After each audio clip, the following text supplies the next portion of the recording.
This is episode 59 of the March of History. Today we head back to the political circus that is ancient Rome. And to get started, let's head back in time a little to 54 BCE. And to give you some context of this year, this is the same year that Caesar made his second expedition to Britain, and the same year that his officers Sabinus and Cato were ambushed and their legions destroyed in the forests of Gaul. Now that year, 54 BCE in Rome, Cato is elected to the praetorship. Now this is the highest Cato will ever rise on the cursus honorum. Cato is too much of an idealist to ever really attain the ultimate prize, the consulship. To become consul, you need to hand out bribes and make people like you, and Cato refuses to do either of these things. In fact, when Cato later campaigns for consul in the year 51 BCE, he declares that he will do nothing at all to win the favor of the electorate. Unsurprisingly, this tactic doesn't go down well with the populace, and Cato loses that election. But that is in the future. Getting back to 54 BC and Cato's praetorship, Plutarch says that Cato disgraced and diminished the office of praetor by his strange behavior. You see, Cato often shows up to court without shoes and sits down on the bench to judge trial cases without undergarments on. Now, he would have been wearing a toga, so you can imagine that that is a big issue, and it's unclear if the undergarments means no shirt under the toga or no undergarments as we would think of them. Either way, Plutarch says that he's doing stuff like this even for very prestigious cases involving the most important people in the Republic.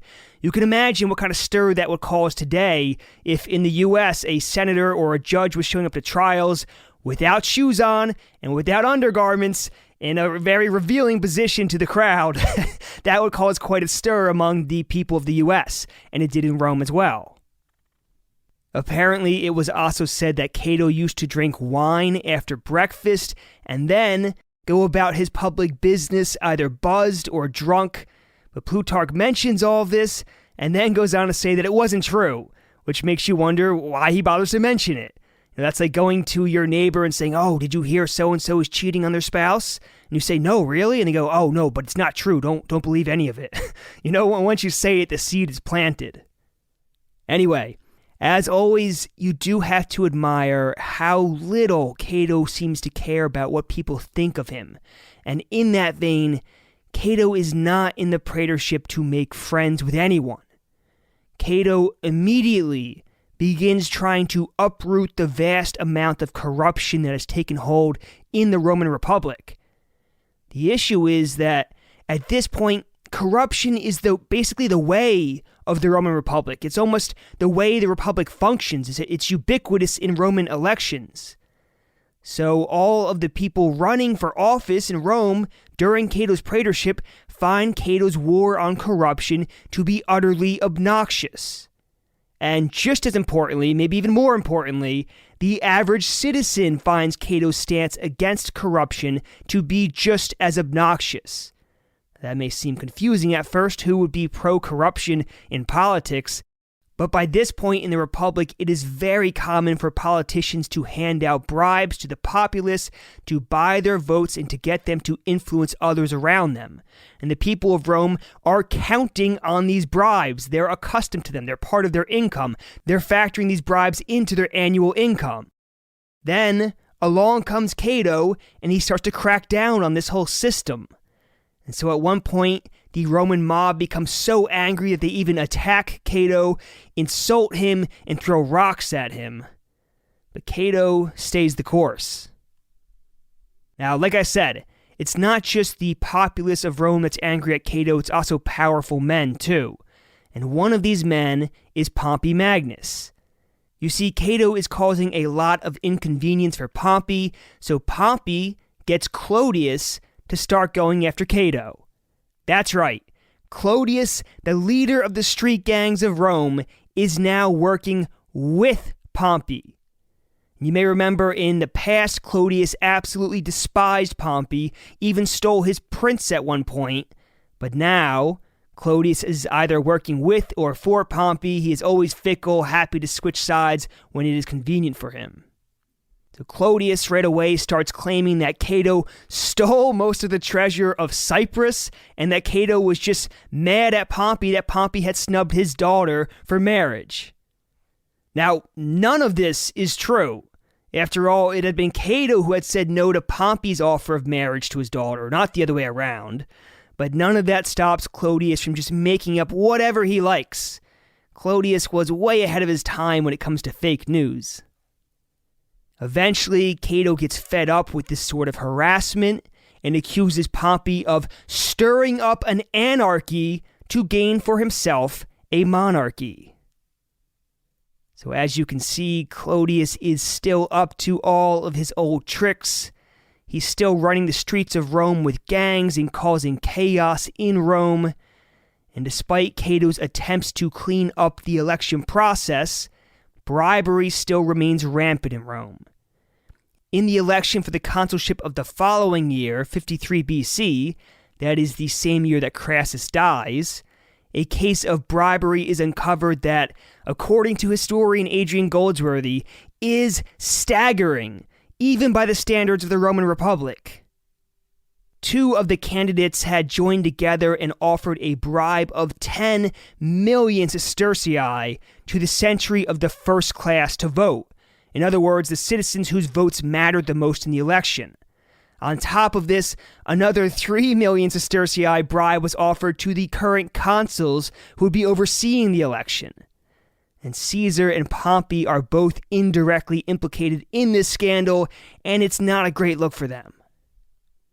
And so, because of this massive amount of corruption, elections are delayed to the point where they aren't even held in 54 BC. And when any republic can't hold elections due to corruption and instability, that is a very bad sign for the health of the republic. 53 BC then rolls around, and still no elections have been held. This means that there are no magistrates elected for 53 BC, which essentially means there is no functioning government. Instead, temporary magistrates known as interreges have been appointed for a period of 5 days each. These interreges are just a temporary office to oversee the next election since there are no consuls. Typically, the consul for the current year would oversee the election for the consuls and the rest of the positions for the next year. But since the next year has already come and the old consuls have already stepped down, there is nobody to run the election. So that's why they choose these interreges to do this. And ideally, you'd have maybe a few interreges in the beginning of the year. And these interreges would then hold the elections, new magistrates would be put into office, and everything would get back to normal. But due to the instability, corruption, and fighting in Rome at this period, the elections keep getting delayed, and soon months are passing by without elections. Cicero even jokes in a letter that he would advise all defendants to ask for 2 adjournments. The joke being that by the end of these 2 adjournments, there would be a new interrex, and then the defendant could just ask the new interrex for another 2 adjournments, thus perpetually putting off their trial. Now, of course, instability also breeds opportunity, and eventually a tribune comes forward and proposes that Pompey should be made dictator of the Roman Republic to resolve all of these issues. Cato and his followers are furious at this. They go ballistic. They launch an attack on the tribune and almost manage to get him thrown out of office altogether. Meanwhile, Pompey's friends are embarrassed and apologetic on his behalf. Pompey's too high and mighty to be embarrassed or apologetic, but his friends are on his behalf, and they say that Pompey never desired or wanted the dictatorship. They don't know why this guy came forward and proposed that. Now, the ancient sources seem to say that this was utter nonsense, that Pompey really did want the dictatorship and was intentionally letting Rome fall into chaos to bring about this end, to bring about a situation where the Romans would have to choose him as dictator to resolve all their issues. In the end, the Senate does not make Pompey dictator, but they do ask Pompey to supervise the elections. And initially, Cato is against this, saying that the laws ought not seek protection from Pompey, but Pompey from the laws. Eventually, though, with the election still delayed and no end in sight to the chaos, Cato relents. And finally, with Pompey's supervision, the elections are held in the summer of 53 BC to elect the magistrates of 53 BC. Of course, this means that their elected term is more than halfway over by the time they come into office. And by this time, it's time to start looking at the elections for the next year, 52 BC. The candidates for this election are as corrupt as ever and include the likes of Clodius, who is running for praetor, and his rival in gang warfare, Milo, who is running for consul. As you would imagine, having these two characters as candidates in the election only causes the street violence and gang warfare to ramp up. And remember, there is no police force in ancient Rome. There's no one there to combat these gangs. They're just running wild in the streets. And of course, Clodius is in the thick of the drama in Rome as always. And I'm not just talking about the drama of the gang warfare going on. Clodius has drama of a more personal nature as well. At one point, probably during the same period, Clodius seems to have had a falling out with his friend Mark Antony. And when two such combustible personalities as Mark Antony and Clodius have a falling out, it's not going to just end in harsh words. According to Clodius and Antony's mutual enemy, Cicero, Antony ends up drawing a sword in the forum and chasing Clodius to try to kill him as the Roman crowd looks on. Clodius may have been killed right then and there in the forum in front of a crowd had he not thrown himself up the stairs of a bookseller's shop and locked the door behind him to keep Antony out. And so the drama in Rome continues, the gang warfare escalates, corruption, murders, assassinations, all are becoming routine in Rome. And because of all this, the elections for 52 BC, normally held in the previous year, 53 BC, are also delayed. This is the third time this has happened in 4 years. And when this happens, Clodius withdraws from the election race altogether, according to his enemy Cicero, because Clodius wanted a full year as praetor, not a partial year, and because he didn't want to be praetor the same year that Milo was above him as consul. He felt that Milo would restrict his power and his aims, which Cicero, his enemy, says is to topple the government. But of course, Cicero would say that. Now, as hot as things are in Rome right now, as hot as they've been for the past few years of gang warfare in Rome, this next part in our story is the point where the city of Rome is about to move out of the frying pan and into the fire. One day in January of 52 BC, Clodius is traveling back to Rome on the Appian Way from some business that he had outside of Rome. Clodius is on horseback, and with him he has 3 friends and about 30 slaves armed with swords. At the same time, also traveling on the Appian Way, on his way out of Rome, is Milo. Milo is in a carriage with his wife Fausta, who, just by the way, is the dictator Sulla's daughter, and along with them is a friend of theirs, and with those 3, they have a host of slaves, many more than Clodius has with him, and they have some gladiators mixed in. And 2 of the gladiators are even famous gladiators in Rome. Now, as these 2 parties spot each other in the distance and then recognize each other, you can imagine that both sides tense up. But surprisingly, the 2 gang leaders pass each other by without incident, only giving each other suspicious looks.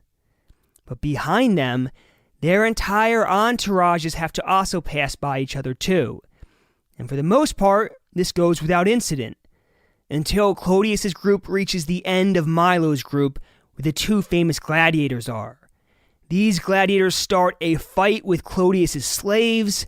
Clodius then turns back and gives a threatening look at the group, and the threatening look, is all the excuse the gladiators need. One of them takes a javelin and launches it at Clodius, and Clodius is hit and badly wounded. Another account by Appian has Clodius being stabbed with a dagger in the back. However it happened, Clodius is badly wounded, and a battle breaks out among the two groups, with both sides turning back to join into the fray. Clodius, bleeding profusely, is carried away from the fight by his side to a nearby tavern. And at this point, Milo has a decision to make.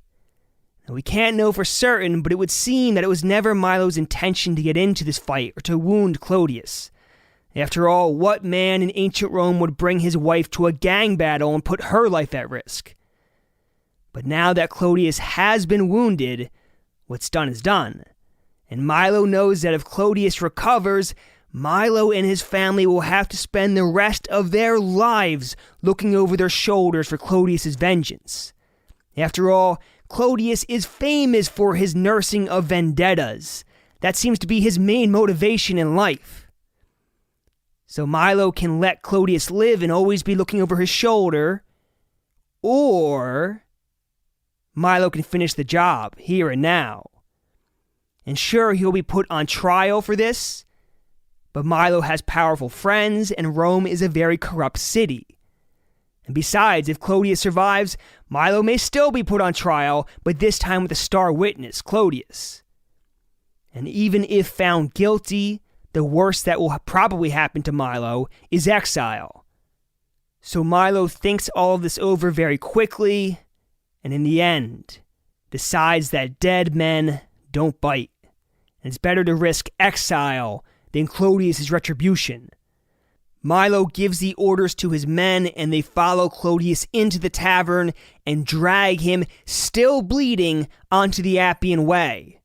There, on the Appian Way, with a shrine to the Bona Dea looking on, the good goddess whose festival Clodius had profaned all those years ago by dressing as a woman and sneaking into Julius Caesar's house to have an affair with his wife, in front of that shrine, the Bona Dea, Clodius is put to death. And so finally, all these years later, the Bona Dea, the good goddess revered by the women of Rome, has her vengeance on the most sacrilegious of men, Clodius. After killing and wounding most of Clodius's slaves, Milo and his retinue then leave Clodius's corpse on the Via Appia and continue on their way. And it's hard to feel too bad for Clodius. After all, if you live by the sword, you will die by the sword. Or maybe it would be better to say, in Clodius's case, if you live by gang warfare, you will die by gang warfare. Now, sometime later, a Roman senator returning to Rome from the countryside comes across the body of Clodius on the Appian Way. And recognizing the now dead Clodius, the senator has his men put the body in his litter, and they carry it to Rome. The senator himself turns back the way he had came, because he already knows what this revelation is going to do to Rome, and he wants no part of the chaos that's to come. Clodius's body is first brought to the courtyard in front of his house. There, his devoted wife, Fulvia, who Cicero says was rarely away from his side, sees his body and is inconsolable. The next morning, a crowd made up of the lowest echelons of Roman society gathers at Clodius and Fulvia's house to see if the news is true. And there, Fulvia starts showing them all the wounds on Clodius's body. And this, combined with her uncontrolled lamenting, we are told stokes the anger of the lower echelons of Roman society, who had long been supporters of Clodius. Some tribunes who were allies of Clodius's when he was living then incite the crowd to carry his body down to the forum and to put it on the rostra, where all can see his body. So Clodius's body is then carried naked except for his sandals down to the rostra, and there, Stoked by fiery speeches, the crowd's anger grows into a frenzy, and they carry Clodius's body into the Senate house and lay it down there. Then, perhaps in an act of defiance or retribution against the Senate, the mob takes the benches in the Senate house and starts piling them up around Clodius's body. And to these they add tables and books, creating a sort of makeshift funeral pyre in the Senate house. The pile of flammable objects is lit, and as it burns, it spreads. Soon the whole Senate house is burning. It's almost as if Clodius is striking one last blow at the established order from the grave. More buildings next to the Senate house soon catch fire. Chaos sweeps through Rome. Violent riots erupt. Milo and some of the other senators' houses are attacked before the mobs are driven off by volleys of arrows.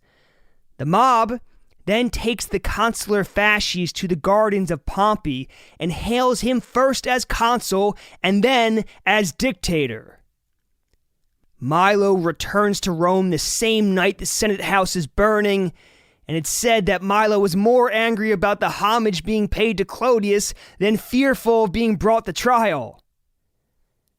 And when Milo tries to get ahead of any legal repercussions for murdering Clodius by holding a sort of fake trial in which everyone involved in the trial, including the prosecution, is bribed by Milo and just acting a part, many of the lowest members of Roman society go berserk and burst into the forum, led by most of the tribunes, weapons in hand, and just start killing people. Milo manages to escape this massacre disguised as a slave, but soon the mob stops searching for Milo and his allies and just starts killing anyone they come into contact with, especially people who look rich. That's right, the poor and the slaves of Rome are now killing the rich. And as often happens in protests and riots, some portion of the crowd uses the chaos to loot at will. These people are not politically motivated like the rest. They are just using it as an excuse to gain for themselves material possessions. They are running around Rome, storming private houses and looting them under the pretext of searching for Milo and his allies. You can just imagine them bursting into wealthy homes, yelling, "Where's Milo? We're looking for Milo. Well, maybe he's in that box of jewels. I better take it with me to be sure." They go around the city, stoning, burning, and spreading violence. For years, the lowliest in Rome have had their needs ignored and their champions killed by the aristocracy, and they are fed up with it. This is generations of pent-up rage and poverty being vented all at once. And amidst this chaotic violence and looting, the very reactionary Roman Senate is bound to react. How can they let the burning of the Senate house go unanswered, that symbol of their authority? How can they claim to have authority over Rome when anarchy seems to be reigning? The first thing the Senate does is pass the ultimate decree, roughly the Roman equivalent of martial law. They also charge Pompey to take steps to protect the state and to raise troops all over Italy, which Pompey does. And at this point, there are rumors going around Rome that Pompey will be made dictator and that Rome needs one great man to solve all of its problems. And really, these sorts of rumors have been going on for some time now, but they've been heightened with all the recent violence and chaos. So seeing this, the Senate, and yes, even the optimates, feel that it is now inevitable that Rome has to be put in the hands of one capable man to bring things under order, under control. On top of this, Cato and the optimates feel that even if they wanted to stop this momentum, they can't. So rather than fighting the inevitable, they intend to steer it. You see, the Senate, and especially the optimates, are afraid of anyone being made a dictator. And dictator, it's not how we think of it today. Dictator is an official office in the Roman Republic, but it's been tarnished by Sulla and his death list a generation before. And whichever of Rome's great men gets any special power, the Optimates want to make damn sure it isn't Julius Caesar. And just a side note, there is a motion put forward at some point during all this chaos to recall Caesar from Gaul so that he and Pompey can serve as consuls together. And all 10 tribunes even support this bill. But in the end, it is Caesar that thanks them but declines, saying that he is needed in Gaul. So in the end, the Optimates come up with a novel solution that avoids Caesar and avoids a dictator. In a meeting of the Senate, Bibulus, the arch-optimate and brother-in-law of Cato, puts forward the idea that Pompey should be appointed, not elected, appointed, sole consul, meaning consul without a colleague. What's more, Cato seconds this proposal, saying that any government is better than none at all. Now, all of this is probably illegal for a couple of reasons. First off, Pompey hasn't been elected, just appointed. That's not legal. Second, there is no precedent in Rome for a sole consul. Dictator is a legal position used when the republic is in danger and needs the autocratic rule of one man for 6 months. But sole consul without a partner? That's not a thing. Then there's the fact that Pompey hasn't waited the 10 required years between consulships. Add into all of this that Pompey is allowed to keep his 2 Spanish provinces and the legions that go with them while being sole consul in Rome, which, while I'm no expert on Roman law, hardly seems legal. All of this gives Pompey an incredible amount of power, and Pompey is doing all sorts of unprecedented things with that power and with the consent of Cato and the Optimates. For example, while holding Imperium, Pompey crosses the Pomerium and enters Rome. That's not allowed. That's why Pompey had been hanging just outside of Rome up to this point and wasn't allowed in the city. If you are a general or governor of the provinces under arms, you cannot enter the city. Pompey crosses the Pomerium, thus entering the city. And he doesn't stop there. Pompey even brings armed soldiers into the city to control the street gangs and to protect the trials that will come later. Now, this measure may have been needed to put down the gangs in Rome, but it certainly wasn't legal. So it's ironic to see Cato and the Optimates supporting all of these illegal measures, even as they howl about the illegal actions of Caesar. It seems that when the Optimates decide that it's okay to throw legality to the wind and do what's convenient for them, then anything is allowed. Meanwhile, they're still mad at Caesar. I mean, at this point, it's almost 7 years after his consulship, and they still can't forget about it. Meanwhile, Pompey, flush with success, next marries the widow of young Publius Crassus by the name of Cornelia. Cornelia is the woman that Plutarch says was young, beautiful, well-versed in literature, in playing the lyre, and in geometry, and had been accustomed to listen to philosophical discourses with profit, as Plutarch says. Cornelia is also much too young for Pompey, and many in Rome think it is scandalous that she's a better match in age for his son than for him. But Julius Caesar doesn't care too much about any of this. What Caesar cares about is who Cornelius' father is. Cornelius' father is a man with one of the longest Roman names I've ever seen. His name is Quintus Caecilius Metellus Pius Scipio Nasica. For short, we'll simply call him Metellus Scipio. Metellus Scipio is as aristocratic as his name is long, and more importantly, to Caesar, he's an Optimate. This means that Pompey has officially rebuffed Caesar's attempts to form a new marriage alliance with him and has instead declared himself firmly on the side of the Optimates. And why not? After all, it was the Optimates that had given him such unprecedented powers. Now, with all of this happening, can you begin to see how the seeds of civil war have been planted? The precarious balance of power between Pompey and Caesar has been altered. Pompey is virtual ruler of Rome with legions in Spain, and he's busy raising new legions all over Italy. Meanwhile, he has officially allied himself with a group that despises Julius Caesar and who almost exists to see Caesar's destruction.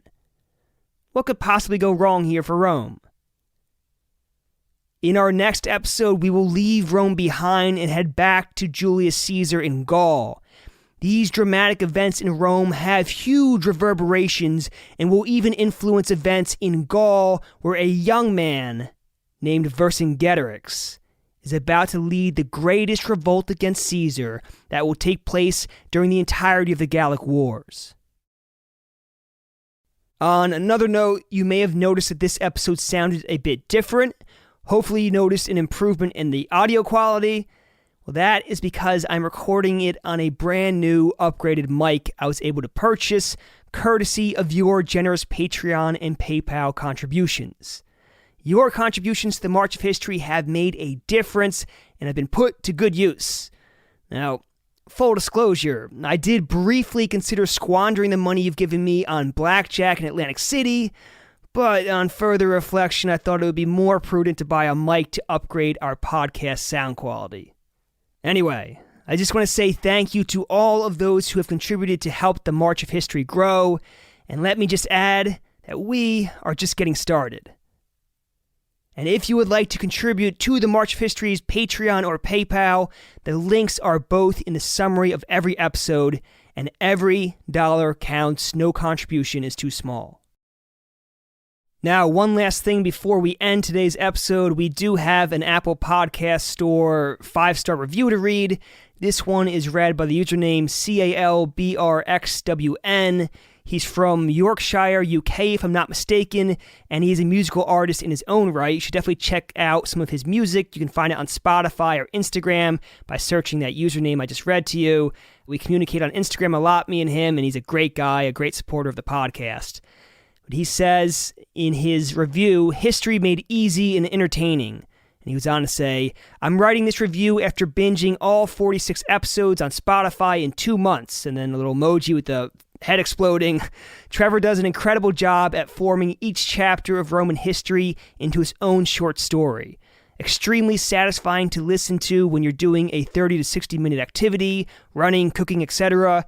Would love more people to listen so that he can release episodes more frequently. Well, thank you so much for the wonderful 5-star review. I almost blushed to read it about myself. And let me just say, our audience is growing with every release, and hopefully I, as the host, am improving with every release. After all, it was Julius Caesar that once said, experience is the teacher of all things. That is it for episode 59. I will talk to you in episode 60 when Caesar and Vercingetorix finally engage in their titanic struggle for the fate of Gaul.